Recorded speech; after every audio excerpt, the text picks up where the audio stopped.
crazy. When you came up to me the other day, he came up to me the other day and he was like, I want to study with you. And I realized who you were, and I realized that we were going to meet today, and so that was me acting. Got it. The other day when I was like, he had this weird look. He was like, we'll figure out a way to work together. Then he just wandered off, and I was like, well, it's Roger Love. I'm not going to question it. Very non-committal. Okay. All right, come in here. I have a feeling that we're going to be working together in the really near future. And then I was like, let's figure out a way to work together. And he's like, I'm sure we'll figure out a way to work together. So I was like, he can do whatever he wants. That's Roger Love, so I'm not gonna. I wasn't that rude. I know you were nice. See us working together. No, I know. You did. You did. It was positive. Have you ever had a voice lesson before?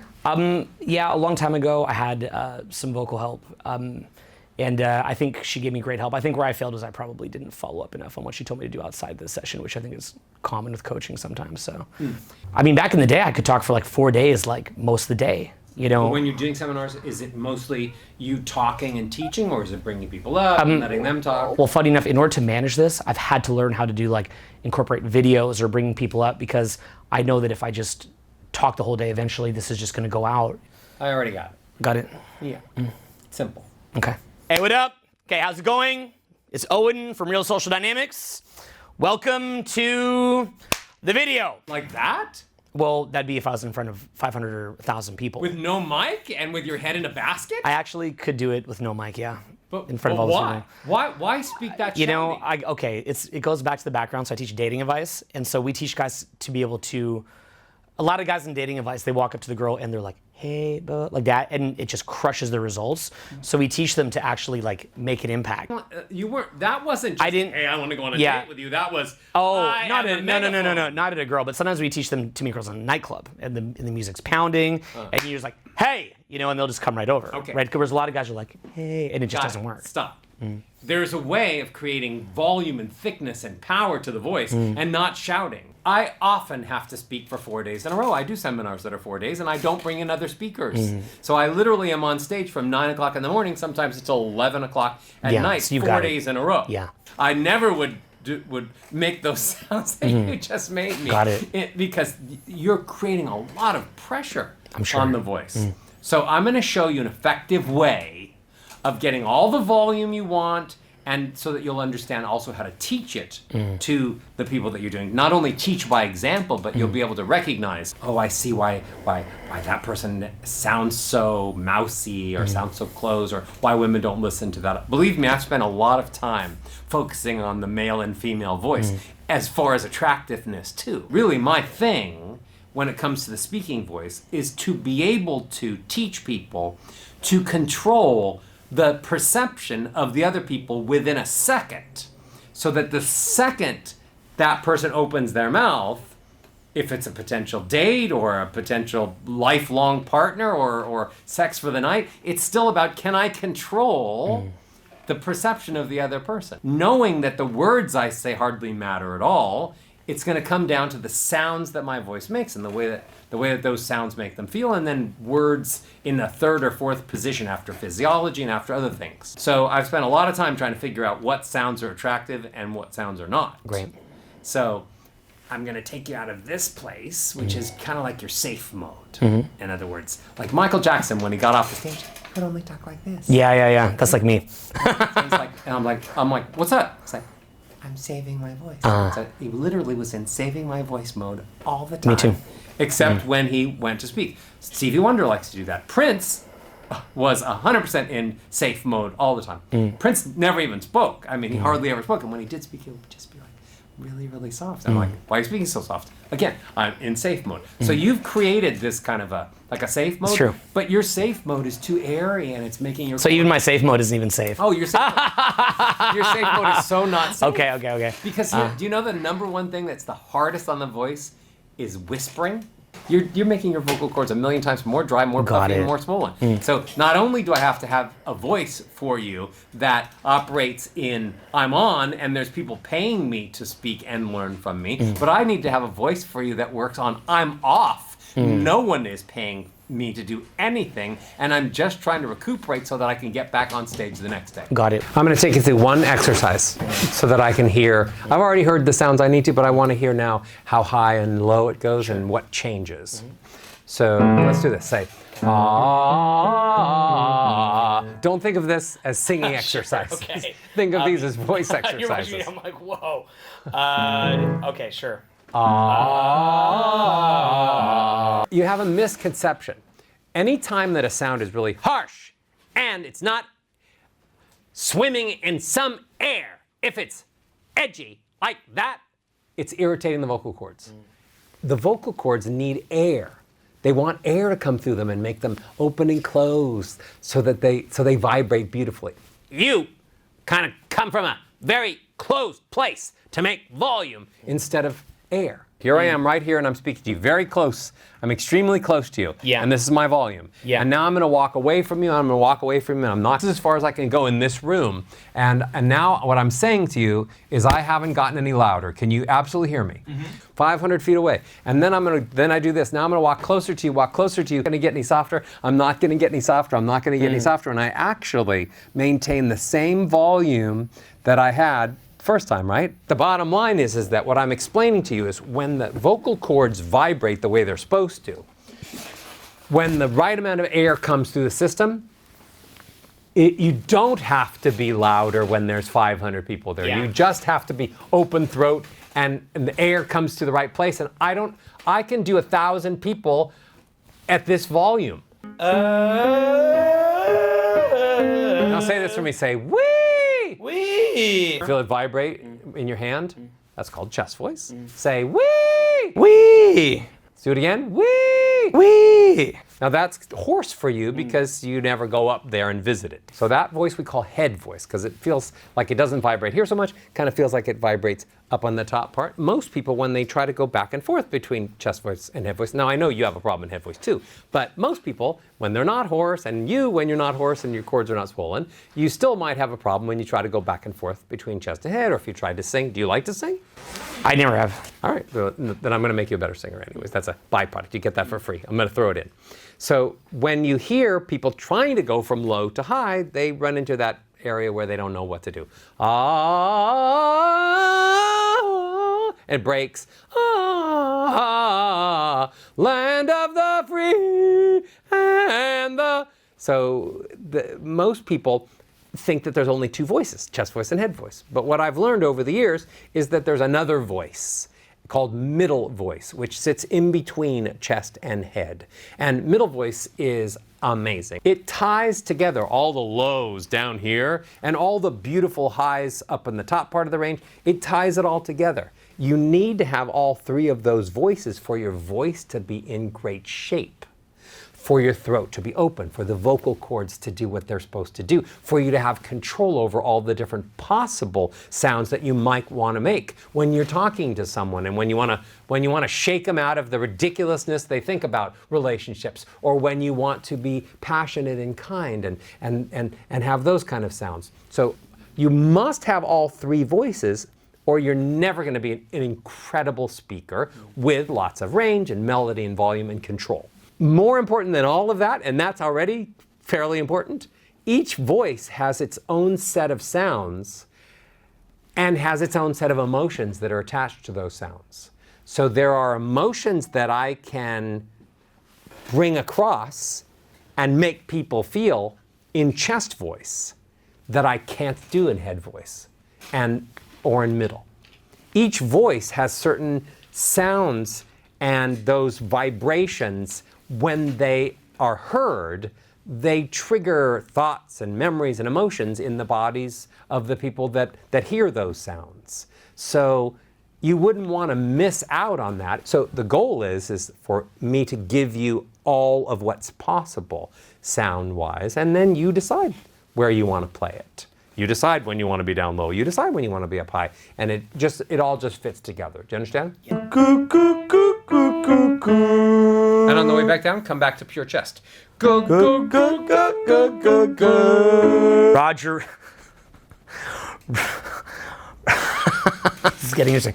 Roger wants me to speak while the air is coming in. I'm getting there. Roger believes there's no difference between singing and speaking. Roger believes there's no difference between singing and speaking. So I have to learn how to speak that way. Where the air is allowed to go and visit the audience. Where the air is allowed to go and visit the audience. Instead of me saving the air for the after party. Instead of me saving the air for the very cool after party. I'm seeing what I could get by not Forget about this. You're obsessed now. All right, okay.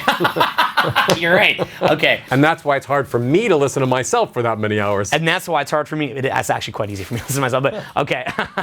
all great teachers are a bit narcissistic, but okay. And that's why it's hard for me to listen to myself for many hours. Hitting the notes here. Does that different than it already? Is that a better voice than he normally has? Yeah, it definitely sounds different. Okay. Non-committal. No, politically correct. That was very, supportive. Thank you. That was extremely supportive. Okay, here we go. Then, this hurts. Wait. Yeah. And then I lowered the lyrics a little bit, and that changed it a little. And then I was trying to send more air out, and that changed a little bit. Okay. Yeah. I'm like a truffle sniffing dog for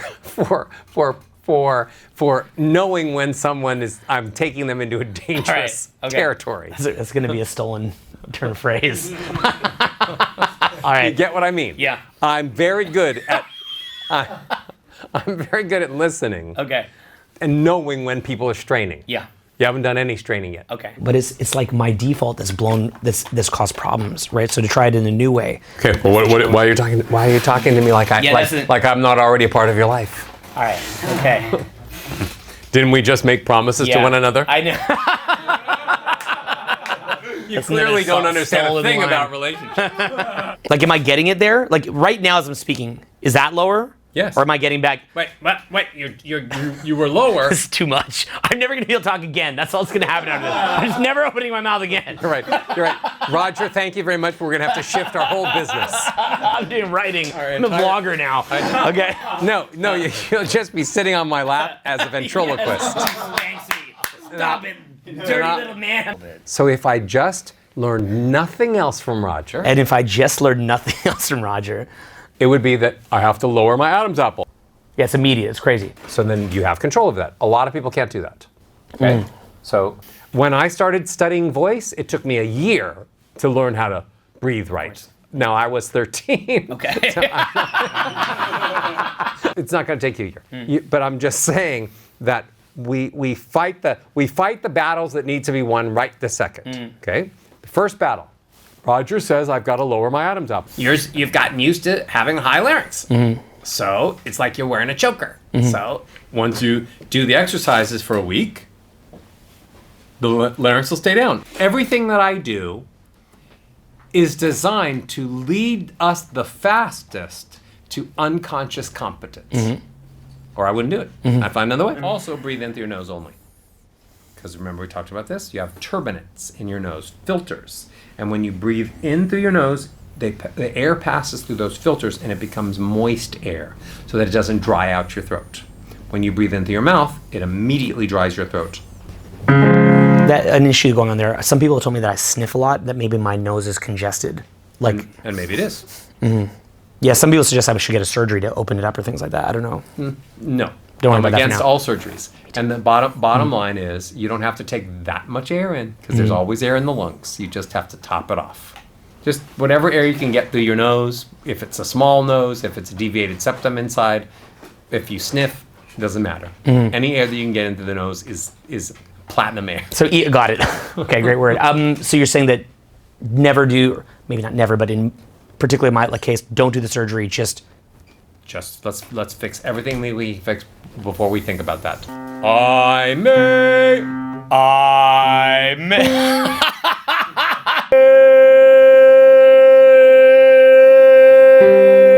my own way.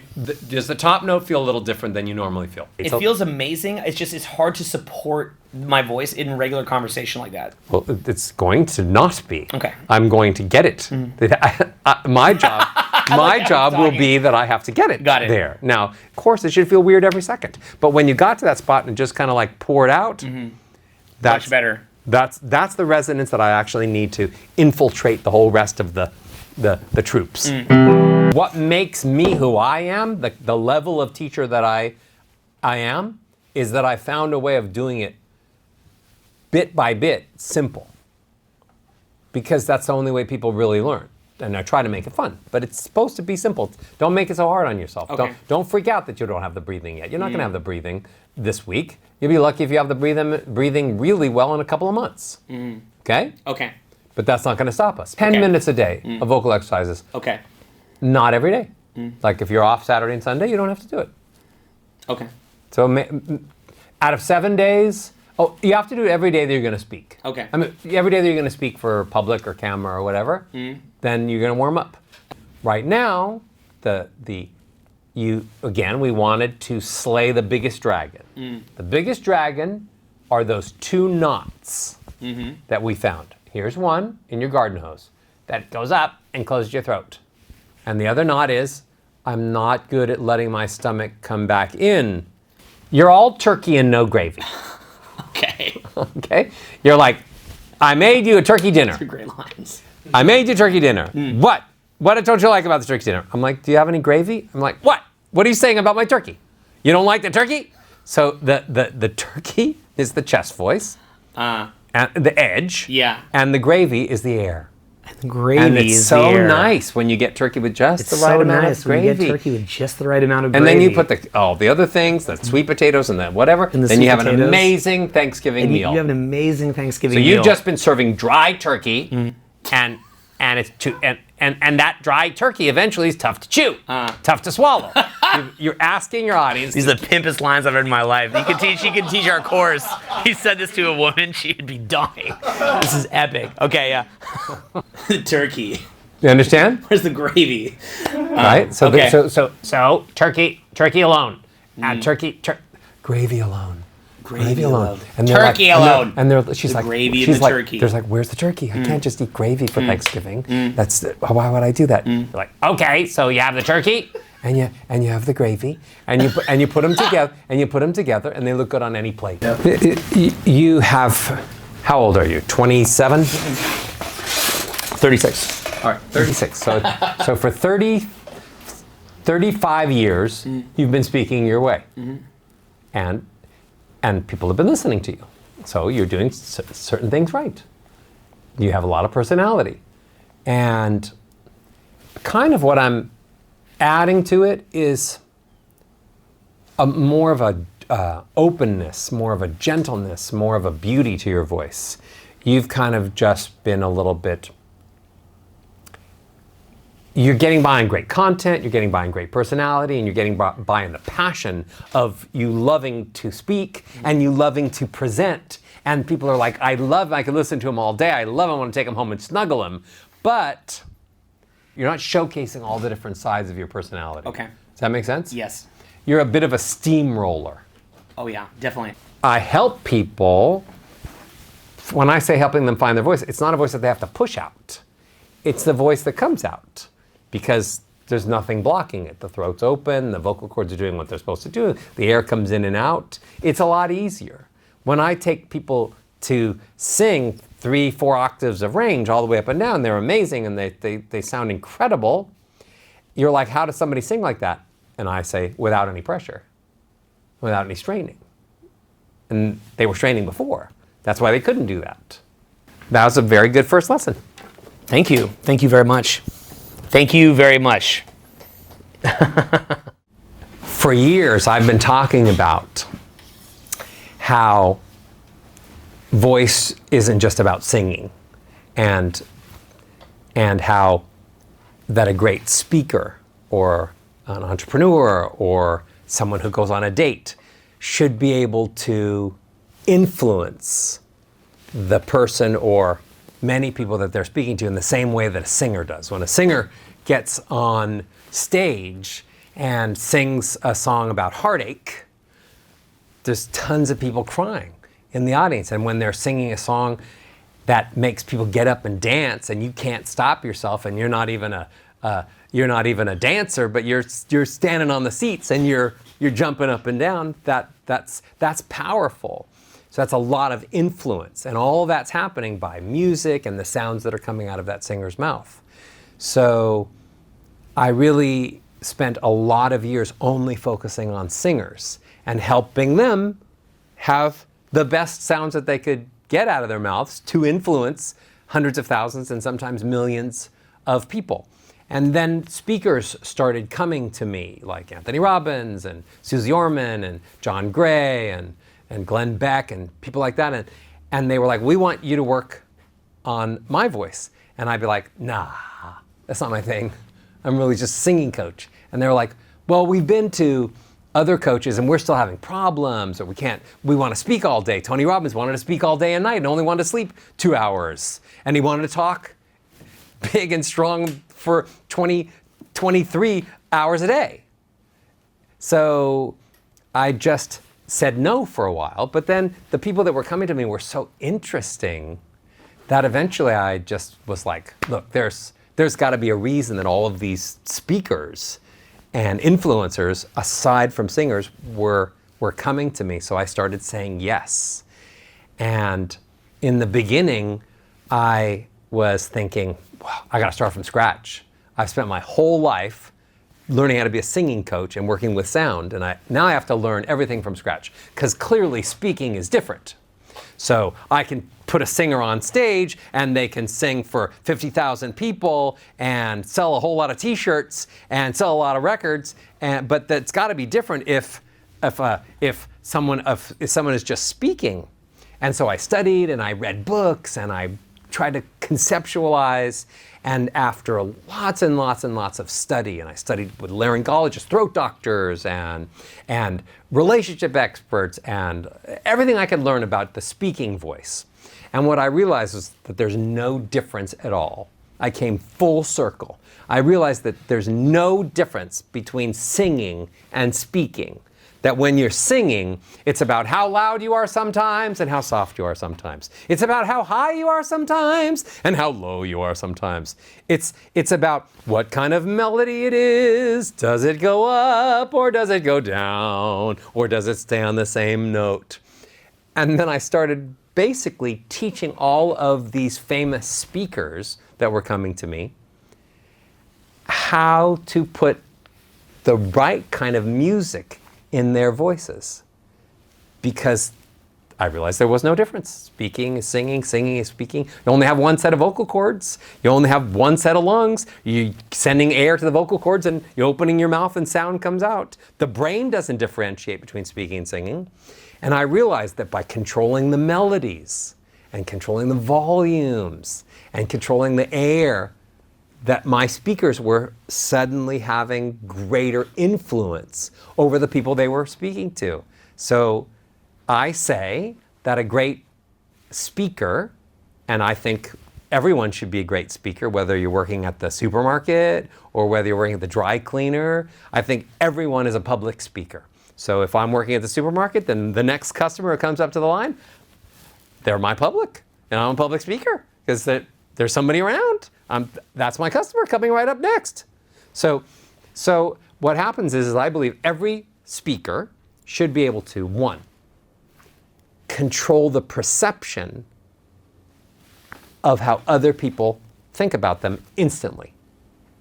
So that you and I go on a date with two other girls and I start to speak to my girl that I want to influence, that I want her to love, I want her to like me, I want her to I want her to have a good time. I want her to open up so that I can enjoy the date that I have planned. If she drops her key, I want her to understand that I'm the kind of guy that would go pick up her key. That was the sound. Anyways, so we used to hope that when I opened my mouth on a date or a business meeting or an elevator pitch, we would hope that we would have some minutes or an hour or a couple of days for people to really get to know us. But we don't have that anymore. We have like a second. And people are really, really fast to decide. The second you open your mouth and the second to say, hi, I'm Roger, the second that happens, they don't seem to have any problem to decide, like, I'd never go out with you. Or, wow, when can we have our second date? So when you meet somebody, they don't know you. So they start asking themselves all kinds of questions. So I meet you, and then you don't know me. Maybe you read my resume, so you think you know me, but you don't know me. So then I start to speak, and then you ask yourself questions like, I wonder why he wears blue, or how old is he, and how many kids does he have? How much money does he have in the bank? Where did he go to college? And then worse than asking those questions, because there's no harm in it, you start answering yourselves. He's like, I think he went to college because he certainly knows a lot of words, and he's probably married because I saw some pictures, and I even saw he probably has kids because I saw those pictures. So you start piecing it together. But a lot of the things that you don't know because you don't see pictures, you just decide, he has this much money in the bank. He lives in this part of the town. He's probably been married for this number of years. And so you're starting to get to know me based on what you think, but you don't know me. So then, isn't it great if I could, by the things that I say and the sounds that I make, help you get to know the real me, what was special about me? And the statistics say that the words you speak aren't going to do it. That the words you speak are not going to make that person trust you or like you or care about you or believe you. That the words count this much, but that the sounds your body and your voice make count this much. So they say tonality, the sounds your voice makes, counts for about that, and what your body's doing counts for about over 90% of whether or not anyone believes you or wants to listen to you say the next thing you say. And so we live in a world that is completely preoccupied with, if I had the right words, I get another date. If I had the right words, I could sell my next book. If I had the right words, I could sell a business. If I had the right words, I could make this success happen. But it isn't word-based because it's feeling-based. So I've just spent a lifetime so far trying to figure out what sounds people should make to showcase the very best of themselves and to move people emotionally and to predetermine how you want the conversation to end up. If it's in a second date, or if it's in a business deal, or if it's in, I want you to buy something from me because I'm selling some kind of product. If I successfully communicated in a way that made you like me and appreciate what I had to offer and want to do business with me, then, and if I made you feel like you could tell me anything and your questions were great and that it had a free forum for you to speak as well, even though I'm doing all the speaking, then if I achieved the outcome, then it was a successful communication. Now why don't you ask me something, as I've been talking now for like 17 minutes. It's amazing though. Yeah, I know. I feel like I didn't even have to ask a single question. You just kind of read my mind and gave even better answers and probably thought of better questions I would have even asked in the beginning. I mean, there's crazy things. They're using voice now to try to detect illnesses. So they're recording people speaking, and they're listening back, and they're seeing if there's any little tremors in the voice, like any shaky parts. And they're saying, that person might have early Parkinson's disease. You sing for an hour a day, you can increase your life expectancy up to 8 years. And because I speak exactly the same way that I sing, I can speak for an hour a day. And who doesn't speak for at least an hour a day? Is that due to low stress, the singing? Yes and no. It has to do with the way air comes in and out of the body. It has to do with the way the body's vibrating when you're making sound. It releases certain chemicals into the brain. It lowers stress levels. It also creates chemicals into the body that boost your immune system. So they're finding that not only does it make you potentially live as much as 8 years longer, but singing and speaking the way that I promote also makes your immune system stronger, reduces stress, takes care of stuttering, takes care of snoring, takes care of a lot of anxiety. The list is bigger and bigger. They teach the techniques that I teach to stroke patients to regain languages that have aphasia because the left side of the brain is not communicating with the right side of the brain, so they can't speak. So they have them start to sing songs, because when you sing songs, you go to the left side of the brain, and the left side of the brain isn't as affected in general aphasia after a stroke. So they teach people how to speak again after they've had illnesses from singing. It's a big, wide open new field. And I know it sounds kind of like a little mumbo jumbo that I believe that we're close within 5 to 10 years of having the kind of data that says, oh, I have a stomach ache. And if I made sounds like this, that my stomach would feel better. Or if I was having headaches, and if I made this sound, that would make my headache go away. So we're going to get all the specifics. I'm a little excited about that, but mostly I'm just excited that I really have found a way to, person at a time, change the way that we communicate. A way that is musical and emotional and leads to much greater success for every communication. And I really think that you could reach that broader audience, and you are actually doing that now. You have a program called the Perfect Voice Program. What's that about? The Perfect Voice is a core program that I put together that teaches the main elements of my technique about what I call the building blocks of voice: pitch, pace, tone, melody, and volume. Those things that I mentioned earlier that are very musical.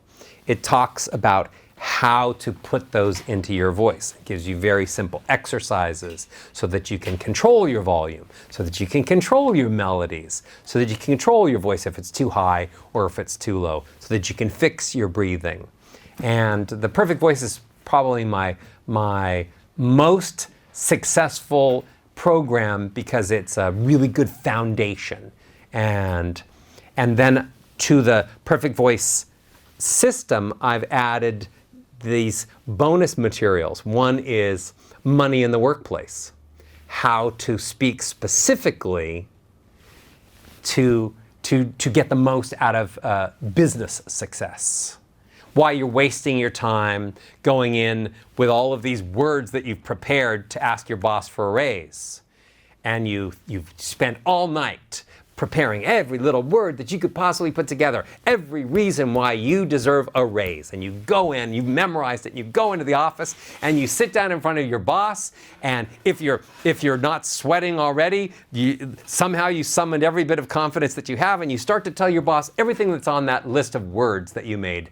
And the boss says, I gotta stop you right there, Roger. We're closing down the company. You're out. I never really liked you anyways. I'm sorry, you're out. So you can hang out if you want, but could you clean out your desk by the end of the week? And you say to yourself, wait a minute, I didn't even get through all of my perfect words. And why am I not succeeding in business? Why am I not running the company? Why am I not starting my own businesses? Why am I not successful? And it's because you don't know how to communicate in a business way, what sounds work. If you're a woman and you're in business, how many women are making the mistake of being in a situation where there's all these men, and then they lower their voice down low and they try to pretend that they're masculine, thinking that it's a business. And if they sound more like one of the guys, that their ideas would be heard and then implemented. And they're completely wrong. A woman does not want to sound like a man when she's with a bunch of men. A woman wants to sound like a woman, but have the power in her voice and in her physiology so that the men are like, wow, I want to kiss her. Wow, I want to learn from her. Wow, she's so beautiful. Wow, she's so strong and her ideas are so beautiful. I could learn so much from her. So it's what parts of the voice should a woman use? And I teach all of those things. So it's Perfect Voice is super fun. That's one of the staples of the program. And then from the Perfect Voice, you can move into other programs that I have. Yeah, that's awesome. It's so cool that you created a program that could reach the mainstream as opposed to just reaching people that are really well-known speakers, like coaching Owen or coaching Tony Robbins or Eminem or these people. It's really cool that you kind of like have that program out there to develop that. Thank you. When I was growing up, Coca-Cola was singing that they wanted to teach the world to sing in perfect harmony, and I kept thinking, how come they're not doing it? I don't see Coca-Cola teaching the world to sing in perfect harmony. The commercial was nice, and I'd say, maybe I could teach the world to sing in perfect harmony and take the next level where Coke stopped. And then once I realized that singing and speaking were the same thing, I was like, well, maybe I could just teach everyone to communicate on a different level. I really believe that if we all had, all around the world, regardless of language, if we understood the sounds your voice makes aside from the words is really important, and if we all could learn what sounds those are, what variables there are, then I could literally break down borders, I could communicate cross-culturally, and kind of connect us all together as if we were all singing in like a world choir. So when I go into speaking voice, when I go into corporations, it's how do I make everybody sing together and make the public hear a unified voice. I was hired a couple of years ago to work with Zappos, and somebody's like, "Well, what does Zappos need you for?" They were and they still probably are one of the most successful customer relations. He hangs out with Tony a lot in Vegas. He's from Vegas. Yeah, I hang out with Tony every other week at his home. Perfect. So what happened was I started working with some of the executives there and I started lecturing for them, and then built it up to lecturing for all 2,300 employees and teaching them what I thought they should sound like. And one of the most interesting things that I did for them was I knew I was going to speak for all 2,300 of them at the Smith Center in Vegas. And so I took all their core values and I gave a voice to them. I showed those employees how each core value would sound. So if one of your core values is a little wacky, but you're answering the phone and you're selling this, and you're answering the phone and you're selling that, and somebody's walking into the door and they're selling this, how do we all present a little wacky? And is your little wacky going to make me think on one day that you're a little cuckoo? And is your little wacky going to make me think you're just fun? So I took their core values and I gave them all specific values: pitch, pace, tone, melody, and volume, the things that I teach in The Perfect Voice. And I said, okay, so a little wacky has this kind of melody, and it has this kind of volume, and it's delivered with this amount of air. And here's the sound, so that everybody could agree, oh, we should all know the sounds of that, and the sounds of this core value, sounds of this core value. It was really interesting, and nobody's ever done that before. To actually take the core values of a company, bring them to life so that you could hear what they sound like, and that everybody in the company would understand where they were on that spectrum. Not to make everyone sound like robots, but to just hear the possibilities. Yeah, it makes sense. I love your presence. It's just being around you, you just inspire happiness. I don't know if you're just happy all the time or you just have this presence around you, but you actually teach people how to build that presence. I think it's amazing, you know, and I think it's not just about the voice that you're able to teach and inspire people, it's your whole, your body language, your posture, your presence, how you look at people, your kind of calibration, I guess, socially. It's really kind of cool. Thank you. I say that I'm the luckiest person in the world, and though there may be people that have won the lottery more times than I have, or have 4 kids when I only have 2, or have a bigger house, or more cars, or a boat or something, but I establish my own levels of happiness, and I truly am the happiest person in the world, and I believe, as a matter of fact, I know that a lot of that comes from how I was able to find my voice. When I was young, I was singing all the time. From the time I was speaking, I was singing. And I literally would open my mouth and I would sing, and it would make me happy. And what I realized early on was sometimes if I sang, I would make other people happy. And then literally once I made that connection, I could sing and it would make me happy, and you'd actually enjoy it and it would make you happy. I'm like, there's something to this. This is powerful stuff.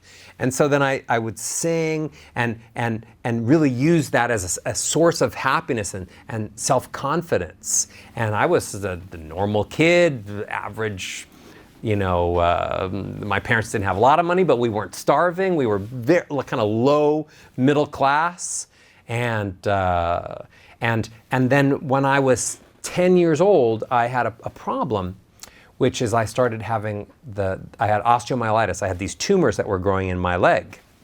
And I was in pain, and I went to the doctors, and they were like, look, we're gonna have to have surgery, and I had to have a number of surgeries, and then I was in a wheelchair for a year, going to a handicapped school on the phone.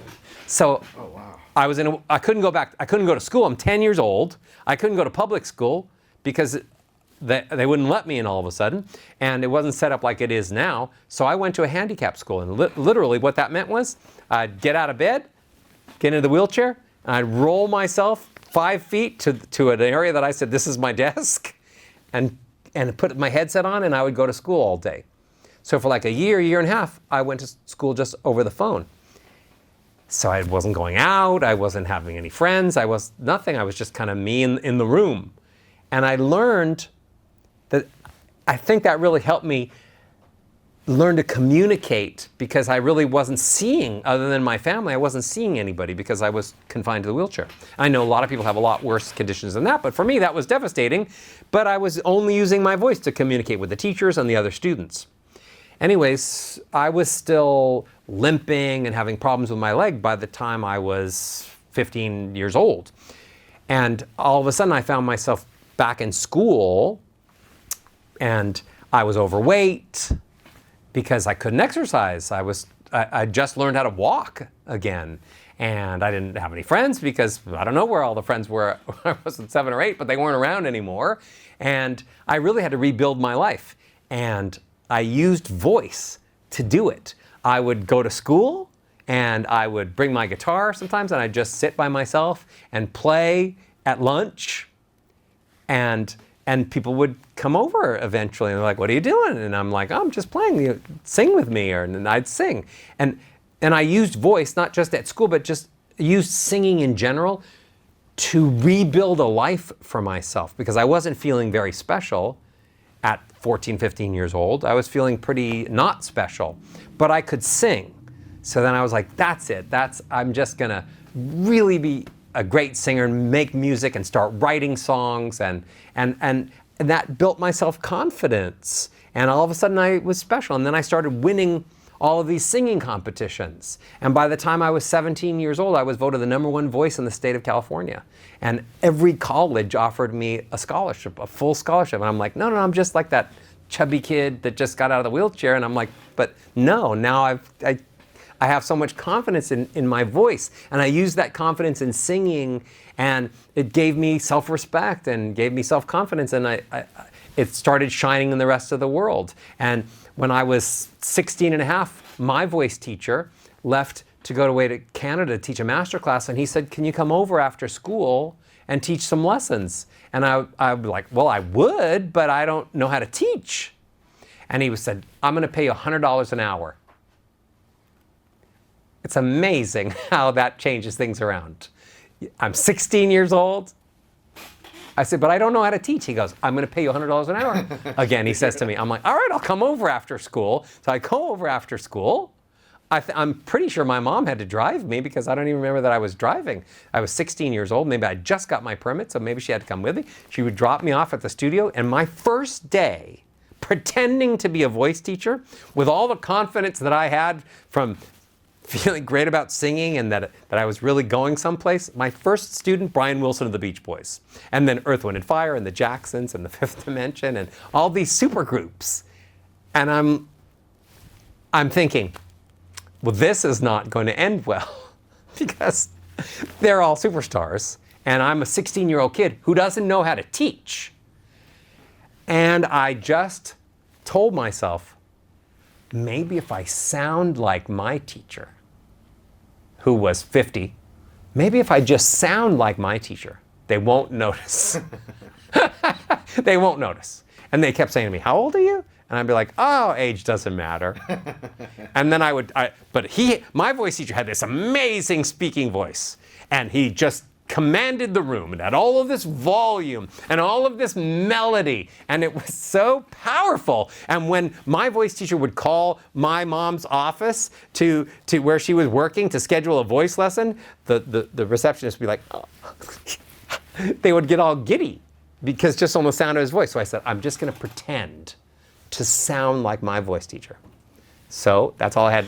And then I was singing, so I would just sing and then just sound like him and sing and hope that they would hear something that they liked. 6 months later, when my voice teacher came back, every single one of his superstars wanted to stay with me.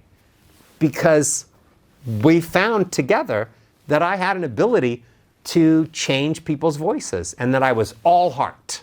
And I loved it because I was making these amazing transformations and I was learning so much. I mean, there's Stevie Wonder and there's Madonna and there's, I mean, all the biggest stars in the world were at our studio.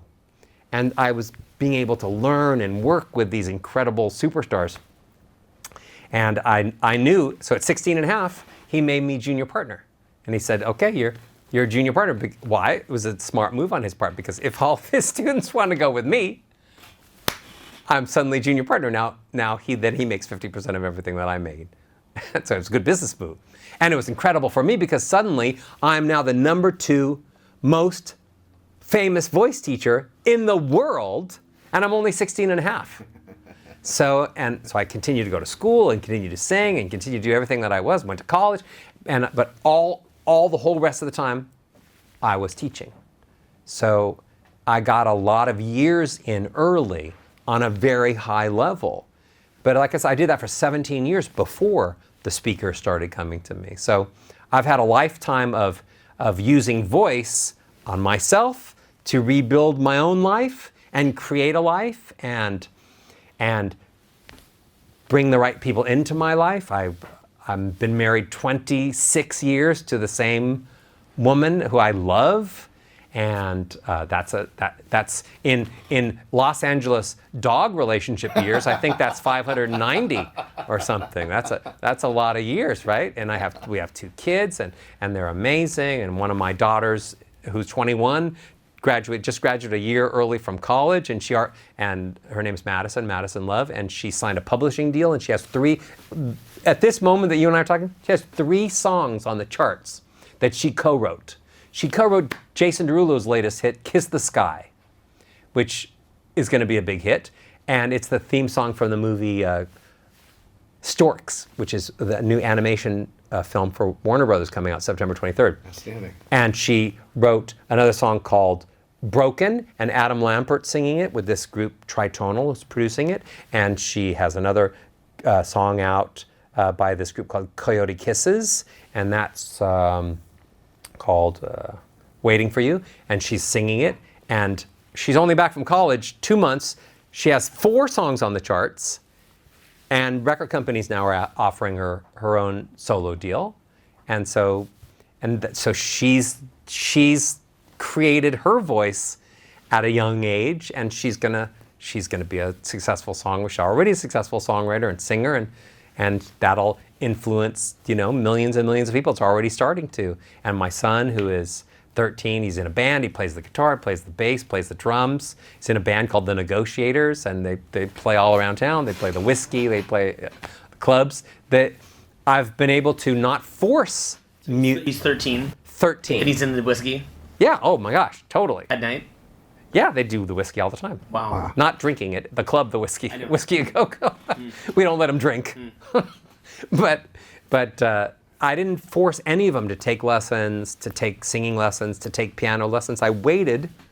They saw what music and voice and sound was happening in my life and that it was bringing me great joy.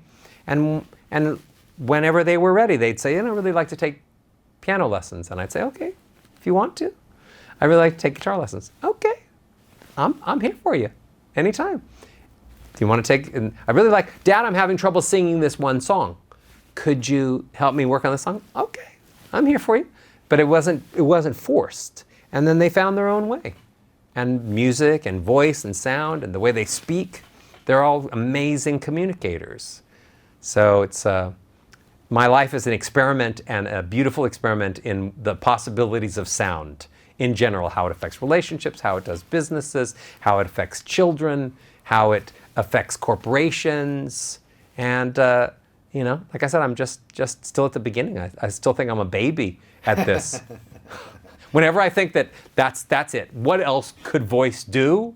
And how else could it help people? I think, well, that's small thinking. Then I come up with something else, and it ends up always being bigger than I thought it was.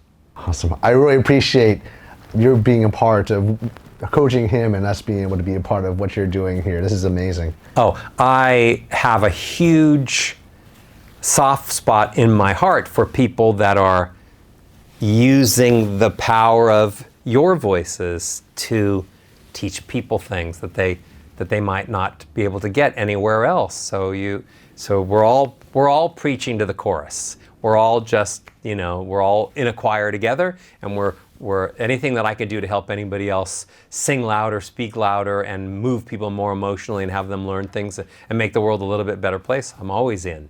That's so powerful. Thanks, bro. This is amazing, epic. Yeah, thank you very much. Cheers. Thank you so much.